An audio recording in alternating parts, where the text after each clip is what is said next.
客戶可以喺落單嘅時候選擇交易成交價嘅範圍，設定點數嘅範圍可以設定為0到10點，設定範圍10點，等於你嘅交易喺距離市場價10點以內嘅範圍，價格都會執行。例如，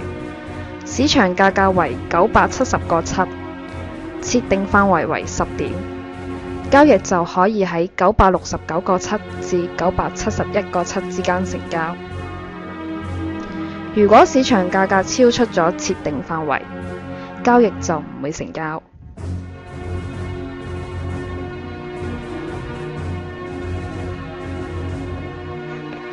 呢個功能嘅優點係客戶可以喺市場價格比較波動嘅時候，可以有較大嘅靈活性，令交易可以順利成交。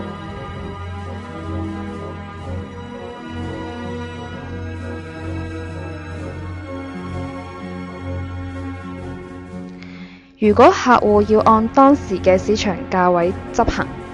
設定範圍應該選擇0。以呢個例子嚟講，成交價會係970個8。